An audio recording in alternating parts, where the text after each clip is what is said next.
162 साल के इतिहास में जजमेंट आया जिसमें डेफेमेशन के लिए किसी को 2 साल की सजा दी गई। सदन से निकल जाने के बाद इनको लग रहा था राहुल जी डर जाएंगे, चुप हो जाएंगे। वो और निडरता से और बेखौफ होकर आपका पर्दाफाश कर रहे हैं। मोदी जी के पास गौतम अडानी को लेकर एक जवाब नहीं है। अडानी और मोदी का रिश्ता क्या है? मोदी जी को लगता है कि थेथरई करके वो चुप रहेंगे और अडानी घोटाला अपने आप समाप्त हो जाएगा। जी नहीं, ये देश का सबसे बड़ा घोटाला है, आजाद भारत का सबसे बड़ा घोटाला है। पकौड़ा तलने की सलाह देते थे, पकौड़ा तलने वाला तेल तो 220 का कर दिया, गैस का सिलेंडर 1200 का कर दिया। अहंकार हमारे शास्त्रों में बर्दाश्त नहीं किया गया, तो आज लोकतंत्र में कहां किया जाएगा? क्या संसद में मोदी अडानी महाघोटाले का पर्दाफाश करना राहुल गांधी को भारी पड़ा और बदले की भावना से उनकी सांसदी रद्द की गई, आपको लगता है? मुझे लगता है भारी पड़ा शब्द मैं शायद ना इस्तेमाल करूं, लेकिन हाँ, उनको सच की एक बहुत बड़ी कीमत चुकानी पड़ी। लेकिन मेरे नेता हैं, निडर हैं, अडिग हैं और उन्होंने हमेशा कहा है कि सच के लिए मैं कोई भी कीमत चुकाने को तैयार हूं। और ये बिल्कुल सत्य है कि जब उन्होंने अडानी और मोदी के संबंधों और इस महाघोटाले का पर्दाफाश किया संसद में, उसके 9 दिन के अंदर दोबारा से केस खुला अहमदाबाद हाई कोर्ट में। और केस खुलने में जिस व्यक्ति ने स्टे की एप्लीकेशन दी थी, उसने वो स्टे की एप्लीकेशन विड्रॉ करी। 4 और 5 सिटिंग के बाद जजमेंट आया और हिंदुस्तान के कानून के इतिहास में, इंडियन पीनल कोड में पहली बार एक ऐसा 162 साल के इतिहास में जजमेंट आया जिसमें डेफेमेशन के लिए किसी को 2 साल की सजा दी गई। तो मुझे ऐसा लगता है, मैं इसको बुलाती हूँ, ये फिक्स मैच था। सरकार को राहुल जी को निष्कासित करना था सदन से, जिससे उनकी कलई ना खुले। उसके लिए, उस फिक्स्ड मैच के लिए उन्होंने हर वो प्रक्रिया करी जिसने उसको जस्टिफाई किया।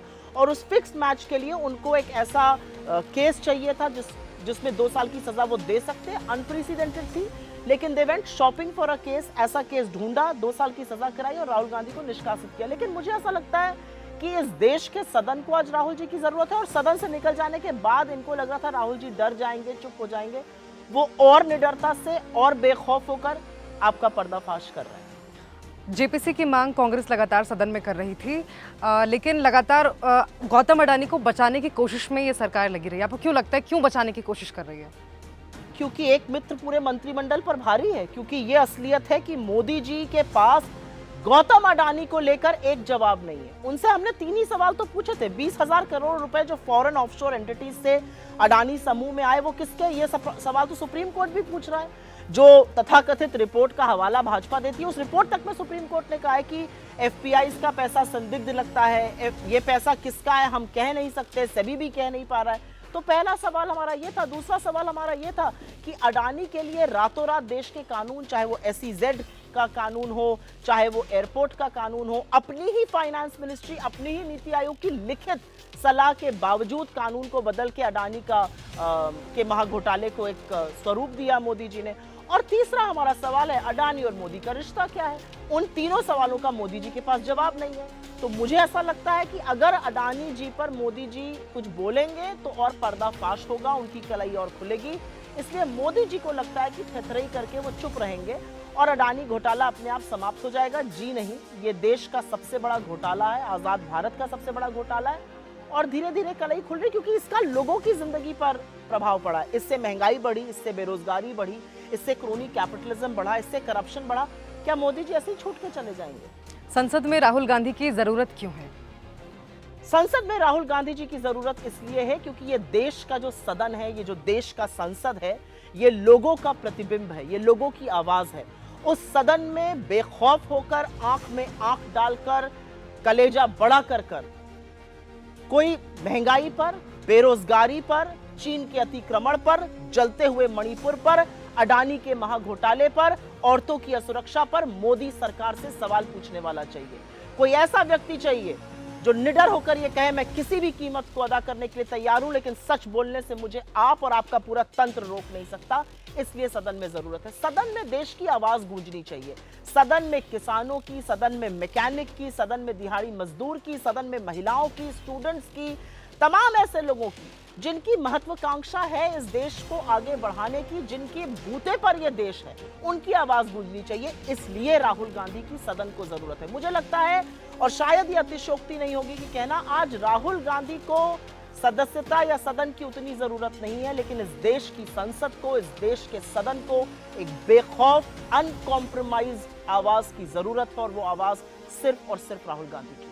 एक सोची समझी साजिश के तहत राहुल गांधी की सदस्यता रद्द की गई। आपको लगता है इसमें भारतीय जनता पार्टी का कोई फायदा है? कि अगर फायदा ना हो तो मोदी जी जो है पानी पी पी कर गला सूखता नहीं था। असलियत ये, बिना फायदा के भारतीय जनता पार्टी कोई काम नहीं करती है। फायदा ना होता तो राहुल गांधी जी की सदस्यता रद्द नहीं। क्या फायदा है? फायदा यह है कि आज आपकी कोई बखिया उधेड़ने वाला, कोई कलई खोलने वाला उस तरह का नहीं है राहुल गांधी जी जैसा। ऐसा कोई व्यक्ति आज सदन में नहीं है जो आपकी आंख में आंख डाल के आपसे कहे कि आप चोरी क्यों कर रहे हैं, आप देश को क्यों लूट रहे हैं, हमारे देश की सरहद के अंदर चीन क्यों बैठा हुआ है। आज कोई ये कहने वाला नहीं है कि अडानी का महाघोटाला आपका किया हुआ है। आज कोई ये कहने वाला नहीं है कि पकौड़ा तलने की सलाह देते थे, पकौड़ा तलने वाला तेल तो 220 का कर दिया, गैस का सिलेंडर 1200 का कर दिया। आज कोई ये कहने वाला नहीं है कि महंगाई पर आप ये नहीं कह सकते कि भाई मैं लहसुन प्याज नहीं खाता हूँ, टमाटर को आपने 300 रुपए किलो पे पहुंचा दिया।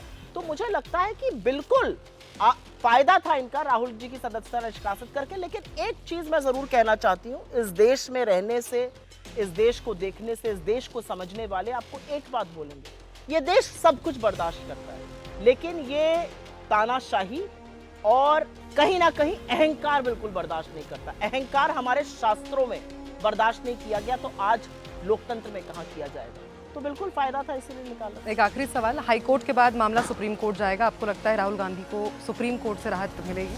हमारी न्यायालयों में, न्यायपालिका में, न्याय में प्रगाढ़ विश्वास है।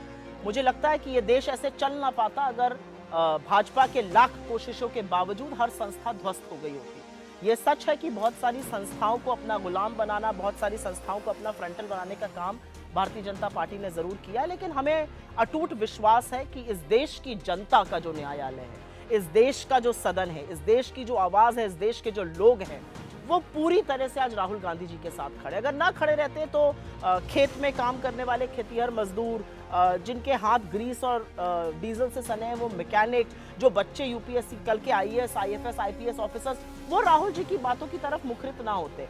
नफरत के इस बाजार में मोहब्बत की जो दुकान खोलता है, उसके साथ न्याय तो प्रकृति करेगी। बिल्कुल न्यायालय में न्याय होगा।